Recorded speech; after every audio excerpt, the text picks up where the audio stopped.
that now it is Ghazwa Hind and we want that Taliban should also help us in getting Kashmir liberated. So how do you see this template? जहाँ तक अफगानिस्तान के सूरत हाल का सवाल है, ये प्रश्न आपको मरकज़ी हुकूमत से करना चाहिए। मेरे पास कोई ऐसी जानकारी नहीं है जिसके बुनियाद पर मैं ये कह सकूं कि हाँ जी, अफ़गानिस्तान के जो हालात हैं उनका असर जम्मू कश्मीर पे पड़ेगा या नहीं पड़ेगा। तो मैं इस पर कोई टिप्पणी नहीं करना चाहता हूँ। अफ़गानिस्तान में जो हुआ वो हमारे सामने है। इसका असर जम्मू कश्मीर पे पड़ेगा या नहीं पड़ेगा, इस सवाल का जवाब मरकज़ी हुकूमत के पास है, मेरे पास नहीं है। अल-कायदा की तरफ से थ्रेट आई है, हिज़्बुल मुजाहिदीन चीफ सैयद सलाउद्दीन ने कहा है। मैंने ऐसी कोई बात सुनी नहीं और मैंने आपसे कहा ना, ये सवाल आप मरकज़ की हुकूमत से करिए ना। मेरे पास कोई ऐसी जानकारी नहीं है जिसके बुनियाद पर मैं आपके सवाल का जवाब दे सकूं।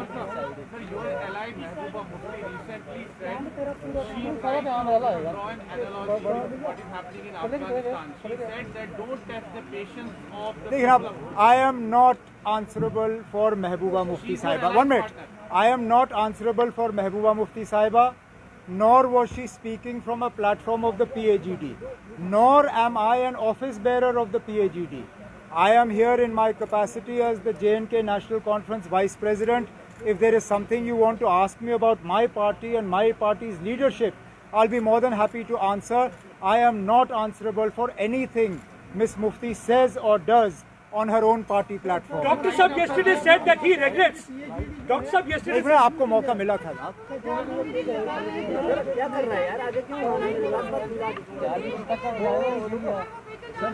एक से मुझे इनका सवाल सुनने दीजिए। क्या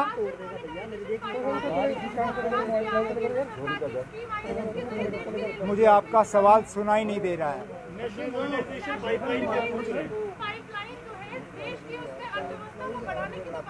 pipeline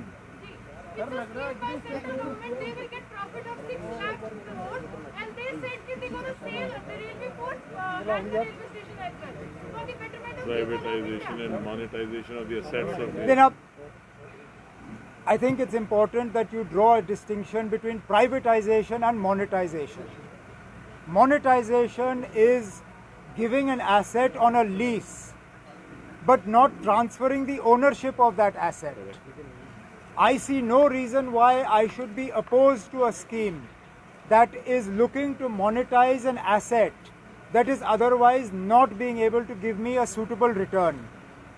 If these same assets were being privatized, I would then have questions to ask the government.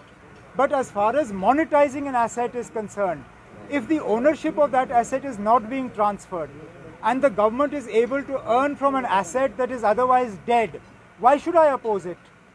I support any scheme that will allow the government to raise revenue without putting the burden on the everyday people. My opposition is to the heavily taxed fuel, the way you are taxing petrol, the way you are taxing diesel, the way every day gas cylinder prices are going up. I am opposed to that. I would not oppose a scheme that allows you to monetize an asset without transferring ownership of that asset. Yes, I hope that the process that is followed is a transparent one, that it is not only friends of the BJP that benefit from this scheme. There should be an open, transparent bidding process. Let those the people who succeed in that bid come forward.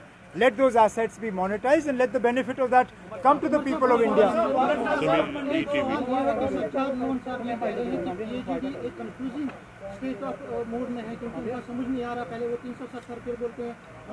लेकिन आप, मैं माफ़ी चाहता हूँ, लेकिन Sajjad loan साहब को PAGD पे सवाल उठाने का कोई हक नहीं है, क्योंकि सजाद लोन साहब ने जिस तरह PAGD को छोड़ा और जिस तरह बहाना बना के उसको छोड़ा, इस बात के बावजूद कि उस इलेक्शन में उसकी पार्टी के लोगों ने भी PAGD के खिलाफ इलेक्शन में वो मैदान में उतरे, मुझे नहीं लगता है कि सजाद लोन साहब को कोई भी हक है PAGD से किसी तरह का सवाल करने का।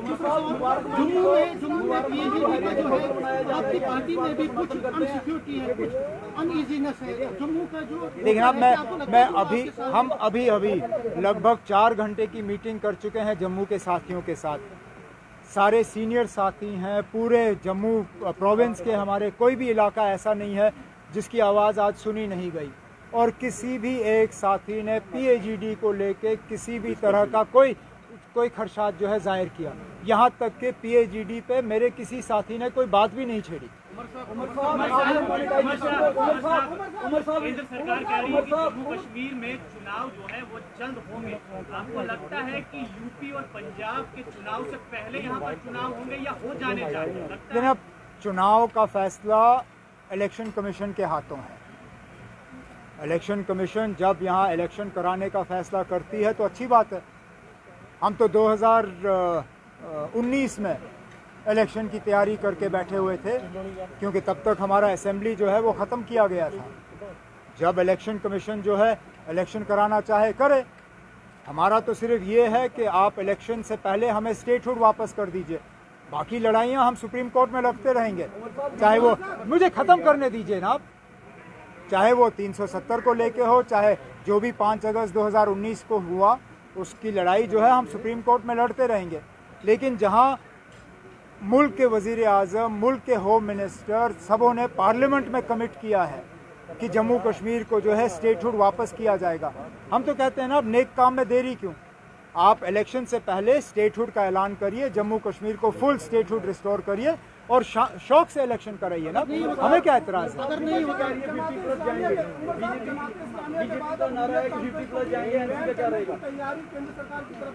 ना मैंने ऐसी कोई बात नहीं देखी। हाँ, ज़रूर एक एजेंसी के तरफ से ये खबर चली, लेकिन उसके बाद ऐसी कोई कार्रवाई तो हुई नहीं है। कार्रवाई होती है उसके बाद मुझसे सवाल पूछिए ना। आप मुझे अच्छी तरह से जानते हैं ना, मुझे 20-22 साल हो गए सियासत में।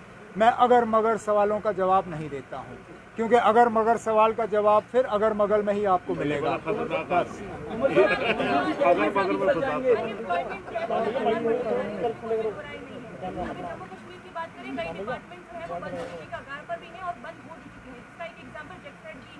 क्या आप मानते हैं कि आने वाले समय में इस तरह की अनएम्प्लॉयमेंट जो स्तर है वो लगातार बढ़ता जाएगा जम्मू कश्मीर? शुक्र है आपने ये सवाल किया। तो फिर मुझे बताइए ना, 5 अगस्त 2019 का मकसद क्या था?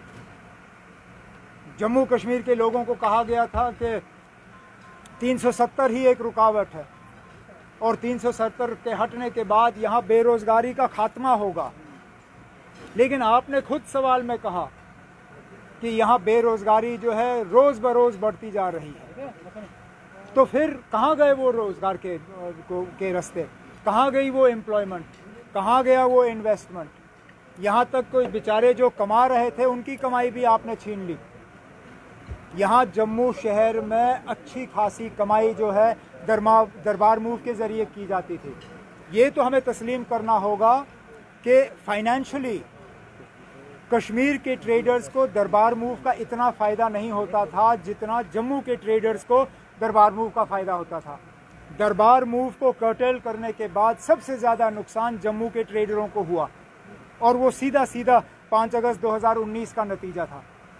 तो मैं फिर मजबूर होता हूँ ये सवाल करने पे कि बताइए जनाब, 5 अगस्त 2019 का फ़ायदा पहुँचा किसको?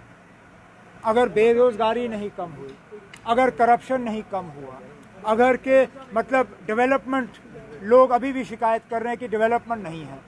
आपने DDC के इलेक्शन कराए, कोई भी DDC का चेयरमैन आज मुतमईन नहीं है कि इलाके में काम हो रहे हैं। तो बताइए ना, 5 अगस्त के बाद आपने हासिल क्या किया? तालिबान के साथ एंगेजमेंट होनी चाहिए गवर्नमेंट ऑफ इंडिया की। आपको लगता है कि क्योंकि बहुत कह रहे हैं कि वो बदल गई है, क्या आपको लगता है एंगेजमेंट शुरू करनी चाहिए, उनके साथ मौका देना चाहिए? आप कहते हो एंगेजमेंट शुरू होनी चाहिए या नहीं? एंगेजमेंट तो कर रहे हैं। ये तो आज की खबर है कि कतर में आप एक दूसरे से बात कर रहे हैं। अगर आप बात कर रहे हैं तो फिर आप मुझसे क्यों पूछ रहे हैं कि होना चाहिए? आप तो कर रहे हैं। आप कैसे देखते हैं उसे? मौका देना चाहिए। लेकिन आप सुनिए, either Taliban is a terror organization or it is not. Please clarify to us how you see the Taliban. is the Taliban a terror organization? If it is not, will you move in the United Nations to have it delisted as a terror organization? Because right now you are presiding over the United Nations Security Council. If it is a terror organization, then how do you distinguish between Taliban and other terror groups? If it is not a terror organization, then please move in the United Nations to have it removed from that list of terror organizations. Let their bank accounts start functioning, and let's not treat them differently. But you can't have different yardsticks for different organizations. If they're a terror organization, why are you talking to them? If they are not a terror organization, why are you banning their bank accounts? Why are you not recognizing their government?